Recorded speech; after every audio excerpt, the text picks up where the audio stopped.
Students, आज के lecture में हम अर्थवर्म के बारे में पढ़ेंगे। अभी हमने एनिमल टिश्यूज़ किए हैं और now we come to organ and organ systems basically. तो आपके सिलेबस में you have three you can say models, that is earthworm, cockroach and frog, जिनको की स्टडी करना है इनकी मॉर्फोलॉजी और एनाटॉमी। लेकिन इसमें से कॉकरोच आपके सिलेबस से इस साल डिलीट हो गया है, डिलीट कर दिया गया है इनफैक्ट। तो फ़िलहाल हम अर्थवर्म देख लेते हैं। इनमें से अगर आप ध्यान दें तो अर्थवर्म जो है वो फाइलम एनेलिडा में रखा गया है। कॉकरोच जो है वो फाइलम आर्थ्रोपोडा में आता है, यानी ये दोनों इनवर्टिब्रेट्स हैं। और फ्रॉग जो है वो कॉर्डेटा फाइलम से लिया गया है, यानी कि ये वर्टिब्रेट का एग्जाम्पल है। सो आज हम अर्थवर्म के बारे में पढ़ेंगे। अर्थवर्म आप सबने देखा ही होगा, it is terrestrial invertebrate. Terrestrial का मतलब होता है animals which live on land, जैसे एक्वेटिक होते हैं which live in water. So terrestrial means which live on land and they inhabit the upper layer of the moist soil. जहाँ पे भी मॉइस्ट सॉइल मिलनी चाहिए इनको, यानी कि जिसमें मॉइस्चर होना चाहिए, वहाँ ये मिलते हैं। ठीक है। और बरोज़ मतलब अपने जो हैं बरोज़ बनाते हैं ये उसमें सॉइल की लेयर में, है ना, और उनमें रहते हैं। देन इंडियन अगर हम अर्थवर्म की बात करें, क्योंकि अर्थवर्म की बहुत सी स्पीशीज़ हैं, तो इंडिया में जो अर्थवर्म मिलता है कॉमनली, उसका नाम एक का है फेरेटिमा और दूसरे का है Lumbricus, right. So these are the two genus जो कि इंडिया में कॉमनली पाए जाते हैं। नाउ मॉर्फोलॉजी की बात करें तो earthworm morphology means external features, है ना। तो कैसा दिखता है वो, उसकी जो बॉडी है वो सिलिंड्रिकल होती है ना, ट्यूब शेप्ड होती है आप कह लीजिए। और पूरी बॉडी जो है उसकी वो डिवाइडेड होती है इनटू सेगमेंट्स। सेगमेंट्स को क्या कहते हैं, मेटामेयर्स। मेटामेयर्स में वो डिवाइडेड होती है और लगभग कितने, पूरी बॉडी जो है उसकी लगभग 100 to 120 सेगमेंट्स में डिवाइडेड होती है। ठीक है। और जिस तरह से वो सॉइल पे रेंगता है तो उसका जो सरफेस दिखता है हमें वो डॉर्सल सरफेस कहलाता है, यानी कि जो अर्थ से दूर है ना। और जो अर्थ के साथ उसका जो भाग उसका चिपका होता है आप कह लीजिए, उसको वेंट्रल साइड कहेंगे, वेंट्रल सरफेस। ठीक है ना। तो यहाँ आप डायग्राम में देख सकते हैं, इस तरह का दिखता है ना अर्थवर्म। ठीक है। सिलिंड्रिकल बॉडी है इसकी और पूरी बॉडी ये देखिए सेगमेंट्स में डिवाइडेड है। एक एक सेगमेंट को क्या कहते हैं, मेटामेयर। और इनफैक्ट इस तरह की सेगमेंटेशन को मेटामेरिक सेगमेंटेशन कहते हैं, जिसमें कि ये जो डिवीजन बाहर से नज़र आ रहा है ना, आपको लग रहा है कि इसकी बॉडी डिवाइडेड है, ये सिर्फ बाहर से ही नहीं होता, अंदर तक इसकी बॉडी अंदर तक डिवाइडेड होती है इसी तरह से कंपार्टमेंट्स में या मेटामेयर्स में। इसको बोलते हैं मेटामेरिक सेगमेंटेशन। और जब आप किसी अर्थवर्म को देखते हो तो इस तरह से उसके अगले हिस्से में, ये एंटीरियर एंड है, ये पोस्टीरियर एंड है, तो यहाँ पर लगभग इस हिस्से में यहाँ एक कॉलर जैसा दिखता है, इसको बोलते हैं क्लाइटेलम। और अगर हम इसके सेगमेंट्स काउंट करें यहाँ से लेके आगे से, तो लगभग ये 14, 15 और 16वें सेगमेंट पे आता है। ये जो क्लाइटेलम है या ये जो कॉलर है, ये कहाँ प्रेजेंट होता है, in the segment 14 to 16, right. तो ये इसकी एक तो पहचान होती है। इसके अलावा जो पहला सेगमेंट जो है ना, जैसे हम कह रहे हैं 100 सेगमेंट्स में डिवाइडेड है, तो फर्स्ट सेगमेंट जो होता है उसको कहते हैं पेरिस्टोमियम। ये अर्थवर्म का एंटीरियर अगले हिस्से को इसने एनलार्ज करके दिखाया है। तो इसमें आप माउथ भी देख पा रहे हो, आगे ये जो ओपनिंग है ये माउथ है। और ये पहला सेगमेंट है जिसको कहते हैं पेरिस्टोमियम। स्टोमा मीन्स ओपनिंग एक तरह से। तो माउथ इसकी ओपनिंग है और उसको घेर रहा है ये पहला सेगमेंट, जिसको हमने कहा पेरिस्टोमियम। और पेरिस्टोमियम का एक हिस्सा आगे थोड़ा सा प्रोजेक्ट कर रहा है और माउथ के ऊपर आ रहा है ना, इस तरह से, ये कहलाता है प्रोस्टोमियम। ठीक है। प्रो मीन्स पहले, तो ये आगे थोड़ा सा इसका हिस्सा जो प्रोजेक्ट कर रहा है इसको प्रोस्टोमियम कहते हैं। लेकिन जो पहला सेगमेंट है इसका, उसको पेरिस्टोमियम कहते हैं। ठीक है, फर्स्ट सेगमेंट। एंड देन इसी तरह से इसके सारे सेगमेंट्स हैं। और जैसे हम कह रहे थे कि डॉर्सल साइड इसकी जो है वो ऊपर की तरफ होती है और उसमें एक डॉर्सल मिड लाइन दिखती है इनफैक्ट। ठीक है। जबकि जो वेंट्रल साइड है इसकी वो कौन सी होती है, जो ज़मीन के साथ चिपकी होती है ना। तो वेंट्रल साइड पे आप अगर इसको उल्टा करोगे, कहने का मतलब अर्थवर्म को, तो वेंट्रल साइड पे इस तरह से अलग अलग पोर्स दिखते हैं, जो जिनमें से कुछ जेनिटल पोर्स हैं, कुछ ये अभी हम आगे एक एक करके इसके डिफरेंट सिस्टम्स करेंगे, तब आपको इनके बारे में पता लगता रहेगा। सो इस तरह का दिखता है अर्थवर्म जो है, और इसकी हर एक सेगमेंट में, इसकी बॉडी में है ना, हर एक सेगमेंट में सिवाय किसके, पहले और आखिरी सेगमेंट को अगर छोड़ दें तो बाकी सभी सेगमेंट्स में सीटे होते हैं। ठीक है, सीटे जो हैं छोटे छोटे एस शेप के स्ट्रक्चर्स हैं जो किस काम आते हैं, लोकोमोशन के, है ना। जो अर्थवर्म जैसे एक जगह से दूसरी जगह जाता है ना, ये रेंग कर, तो इसकी एक पर्टिकुलर रेंगने का एक तरीका है, तो वो सीटे की मदद से रेंगता है ये। ठीक है, लोकोमोशन जो है इसमें it occurs with the help of सीटे। देन ये तो हुए चलिए एक्सटर्नल फीचर्स या मॉर्फोलॉजी। फिर आते हैं एनाटॉमी में। तो एनाटॉमी की बात करें, यानी कि इंटरनल फीचर्स की बात करें, तो अर्थवर्म की जो बॉडी वॉल है, ठीक है, बॉडी वॉल इसकी कवर्ड, मतलब it is covered externally by cuticle. सबसे बाहर क्यूटिकल की एक लेयर होगी, उसके अंदर एपिडर्मिस होगी, फिर 2 मसल लेयर्स होती हैं, और उसके अंदर सिलोमिक एपिथेलियम होता है। ठीक है, तो इस तरह से इसकी डिफरेंट कवरिंग्स हैं ये बॉडी वॉल की। देन नेक्स्ट इज़, ये आपने बहुत डिटेल में भी नहीं करने की ज़रूरत है आपको, आप इसके थोड़े इंपॉर्टेंट पॉइंट्स कर लीजिए। ठीक है, अब जैसे इसका नेक्स्ट हम इसके डाइजेस्टिव सिस्टम की बात करें अगर, ठीक है, एलिमेंट्री कैनाल की बात करें, तो यहाँ डायग्राम बना हुआ है। एलिमेंट्री कैनाल क्या होती है, यही जो माउथ से लेकर शुरू होती है, and then pharynx, oesophagus, gizzard, फिर स्टमक आ गया इसका, फिर इंटेस्टाइन आ गई, इस तरह से करते करते सबसे लास्ट जो सेगमेंट होगा वहाँ पे होता है एनस। ये देखिए सबसे लास्ट सेगमेंट पे एनस होता है, जहाँ से कि अनडाइजेस्टेड फूड ये बाहर निकालता है। ठीक है, माउथ यहाँ होगा पहले सेगमेंट में, जहाँ से ये खाना लेता है, और अल्टीमेटली पूरी एलिमेंट्री कैनाल इसके अंदर इसकी बनी हुई है ना, और लास्ट सेगमेंट में एनस है। तो ये एलिमेंट्री कैनाल है, जिसमें कि आप देखें इसमें सेगमेंट्स को यहाँ नंबर कर दिया गया है, और आप देख सकते हो कि हर एक सेगमेंट में फिक्स्ड है। मतलब जैसे हमने कहा कि बकल कैविटीज़ की, तो बकल कैविटी होगी 1 to 3 सेगमेंट्स में। ठीक है, जैसे फेरिंग्स है नेक्स्ट, तो फेरिंग्स, या फिर ईसोफेगस है तो ईसोफेगस होता है 5 to 7 सेगमेंट्स के बीच में, है ना। उसी तरह से फिर गिजर्ड होती है। गिजर्ड जो है थोड़े हार्ड सब्सटेंसेस के लिए होती है, उनको ग्राइंड करने के लिए होती है। ठीक है, देन स्टमक आ गया, देन इंटेस्टाइन शुरू हो गई, और एक चीज़ और इसमें जो इम्पॉर्टेंट फीचर है इसका वो है टिफ्लोसोल। टिफ्लोसोल एक्चुअली क्या है कि इट कहाँ से शुरू होता है, ये इंटेस्टाइन का पार्ट है, तो 26 सेगमेंट से ये शुरू हो जाता है। ठीक है, और यहाँ पर जो टिफ्लोसोल है वो एक, मतलब जैसे इसकी ये जो एलिमेंट्री कैनाल है ना, ये एक ट्यूब की तरह ही होती है ना, तो उसमें एक एक्स्ट्रा फोल्ड होता है, मतलब ठीक है, उसको बोलते हैं टिफ्लोसोल। उससे क्या होता है कि इंटेस्टाइन का एरिया बढ़ जाता है एब्जॉर्प्शन के लिए। जैसे हमारी इंटेस्टाइन में छोटे छोटे सील ये होते हैं, विलाई होते हैं, ठीक है, फिंगर लाइक स्ट्रक्चर्स होते हैं विलाई, जिनसे कि एब्जॉर्प्शन एरिया बढ़ जाता है। उसी तरह अर्थवर्म में क्या होता है, टिफ्लोसोल। तो ये तो हुआ इसका डाइजेस्टिव सिस्टम। उसके बाद आ जाता है इसका सर्कुलेटरी सिस्टम।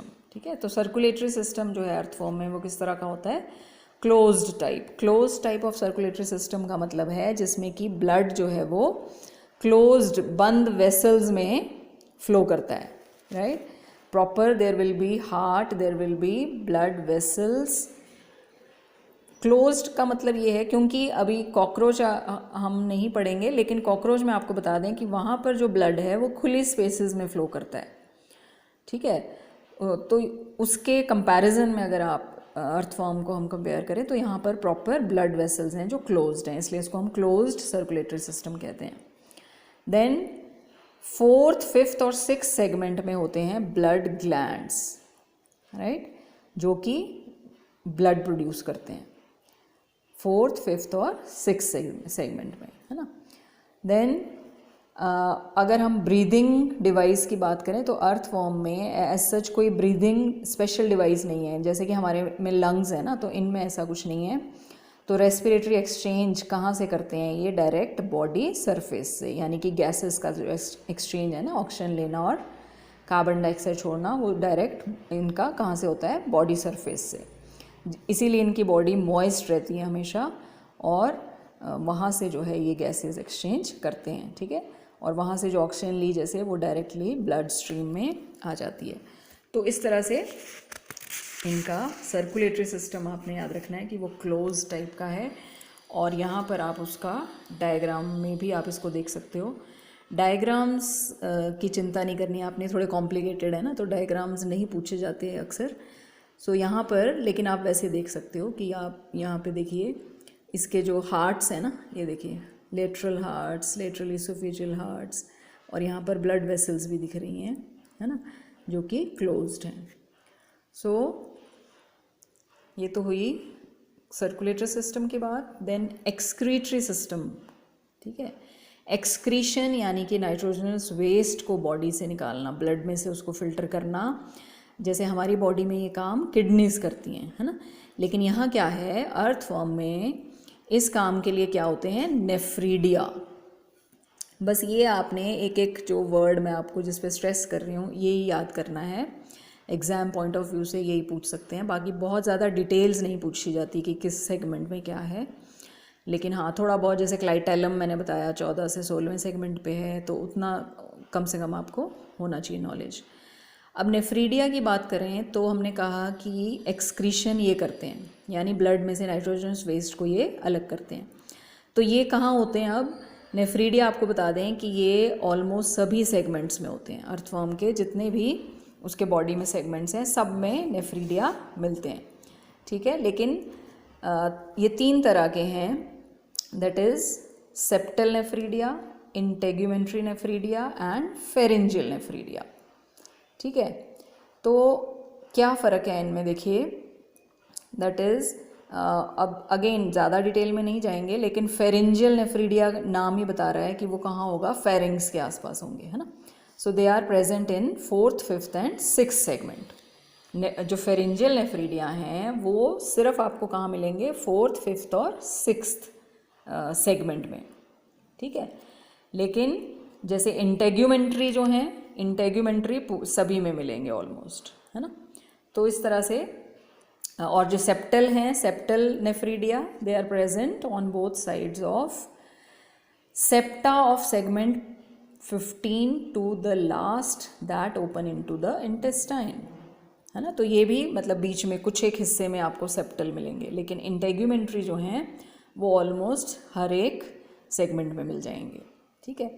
लेकिन फिर भी अगर आप इतना भी नहीं याद रख सकते तो आप सिर्फ इतना याद रख लीजिए कि अर्थवॉर्म में एक्सक्रीशन के लिए क्या होता है, कौन से होते हैं? Nephridia, right. Then nervous system की बात करें तो नर्वस सिस्टम जो है, अब नर्वस सिस्टम के नाम पे क्या है इसमें? गैंग्लिया, ठीक है। Nervous system is represented by ganglia which are arranged again segment wise on the ventral paired nerve cord. ये भी सेगमेंट के हिसाब से अरेंज्ड होते हैं गैंग्लिया जो हैं, ठीक है। So this is about nervous system. Then next is sensory system, ठीक है। सेंसरी सिस्टम का मतलब है सेंस ऑर्गन्स या उस सेंसरी रिसेप्टर्स की बात करें तो इनमें आइज़ तो नहीं होती हैं, ठीक है। They don't have eyes, but they possess light and touch sensitive organs, ठीक है। लाइट की मतलब पता लग सकता है इनको कि दिन है या रात है, कम से कम इतना ये लाइट इंटेंसिटी जो है उसको फील कर लेते हैं, ठीक है। और वाइब्रेशंस अगर कोई ग्राउंड में होती है तो उनको भी, टच सेंसिटिव ऑर्गन भी इनमें रहते हैं, रिसेप्टर सेल्स होते हैं इनमें उस चीज़ के लिए, ठीक है। इसके अलावा they have chemo receptors. Chemo receptors का मतलब जो किसी न किसी केमिकल को पहचान सकते हैं, ठीक है। उनको आप टेस्ट रिसेप्टर से कंपेयर कर सकते हो। And then we come to reproductive system. इनमें तो रिप्रोडक्टिव सिस्टम की बात करें अगर, तो बहुत इंपॉर्टेंट पॉइंट ये है कि अर्थवॉर्म्स जो हैं वो क्या होते हैं, दे आर हर्मेफ्रोडाइट्स या bisexuals. Very important, bi means two, है ना, इसका मतलब है कि अर्थवर्म में क्या होता है, बाइसेक्सुअल मीन्स दोनों सेक्सेस होते हैं एक ही वर्म के अंदर। एक ही वर्म के अंदर मेल सेक्स ऑर्गन भी होते हैं और female sex organ are also present, यानी कि testis and ovaries, they are present in the same individual. So this is very important, right? And again अगर segment wise आप देखें तो there are 2 pairs of testis present in 10th and 11th segment, ठीक है। लेकिन उनका जो उनके ducts हैं वो कहाँ तक चले जाते हैं, 18th segment तक, ठीक है। और उसी तरह अगर हम अगेन ज़्यादा डिटेल में नहीं जाएंगे, अगर फीमेल जेनिटल ऑर्गन्स या ओवरीज की बात करें तो 1 pair of ovaries is attached at the intersegmental septum of 12th and 13th segment. 12वां और 13वां जो सेगमेंट है उनके बीच का जो सेप्टम है ना, वहाँ पे होंगी ओवरीज।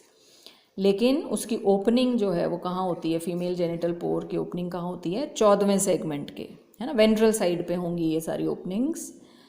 तो दोनों ऑर्गन्स एक ही वर्म के अंदर होते हैं, लेकिन उससे भी ज़रूरी बात यह है कि अर्थवर्म में सेल्फ फर्टिलाइजेशन नहीं होती है, ठीक है, मतलब अपने ही उसके स्पर्म्स और अपना ही एग वो आपस में फर्टिलाइजेशन नहीं करते हैं। तो कैसे होती है, क्रॉस फर्टिलाइजेशन हम उसको कहते हैं, यानी कि mutual exchange of sperms occurs between 2 worms during mating, right. 2 worms जो हैं वो आपस में मेट करते हैं और एक अपने स्पर्म दूसरे में डालता है, जो दूसरा है वो इसको अपने स्पर्म्स देगा, एक्सचेंज ऑफ स्पर्म्स अकर्स, ठीक है। बेशक उनमें हमने कहा दोनों ऑर्गन्स हैं, बट सेल्फ फर्टिलाइजेशन नहीं होती है, क्रॉस फर्टिलाइजेशन होती है। और जब मैच्योर स्पर्म्स और एग सेल्स जो हैं, ठीक है, वो इकट्ठा होंगे तो उनको फिर ये जो वर्म है उनको डिपॉजिट कर देता है कहाँ, कोकून लाइक स्ट्रक्चर में। और उसके बाद फिर वो जो कोकून्स हैं उनको सॉइल में डिपॉजिट कर देता है, तो वहीं पे फर्टिलाइजेशन भी होती है, उसके बाद जाइगोट बनेगा और उससे डेवलपमेंट होगी, यानी कि नए जो वर्म्स हैं वो तैयार होंगे, ठीक है। सो आफ्टर अबाउट 3 वीक्स के बाद हर एक कोकून में से छोटे छोटे वर्म्स निकलते हैं, जो कि जिनका नंबर कितना होता है, 2 to 20, right. So this is how new earthworms they are born. तो डायरेक्टली वर्म्स निकल जाते हैं, तो इसलिए हम उसको डायरेक्ट डेवलपमेंट कहते हैं, यानी कि कोई लार्वल स्टेज बीच में नहीं होती है। तो ये थे डिफरेंट सिस्टम्स अर्थवर्म में। इसके अलावा अर्थवर्म को फार्मर्स फ्रेंड भी कहा जाता है, ठीक है। ये भी इम्पॉर्टेंट क्वेश्चन है, क्योंकि फार्मर की कैसे मदद करते हैं अर्थवर्म्स। अर्थवर्म्स जहाँ पे भी रहते हैं, हमने कहा वो बरोज बनाते हैं ना, तो उनके ज़रिए वो एक तरह से सॉइल को क्या कर देते हैं, उसकी एरिएशन कर देते हैं, ठीक है। और इसके अलावा वर्म्स की जो फीसेस होती हैं, या कह लीजिए जो इनका अनडाइजेस्टेड फूड, जैसे हमने कहा ये बाहर निकालते हैं, वर्म कास्टिंग्स कहते हैं उनको, तो उससे भी सॉइल फर्टिलिटी भी बढ़ती है। So that's why they are called farmers friend. और आपको पता ही होगा कि अर्थवर्म्स को स्पेशली यूज़ किया जाता है वर्मी कंपोस्टिंग के लिए, है ना। Vermi composting you should know क्या चीज़ है ये, केंचुआ खाद जिसको कहते हैं। तो केंचुओं की मदद से खाद जो बनाई जाती है उसको वर्मी कंपोस्टिंग कहते हैं। उसमें केंचुए डाले जाते हैं ना स्पेशली, वो उसको जो भी ऑर्गेनिक मटेरियल होता है उसको खाद में तब्दील कर देते हैं। So this was all about earthworm. Thank you.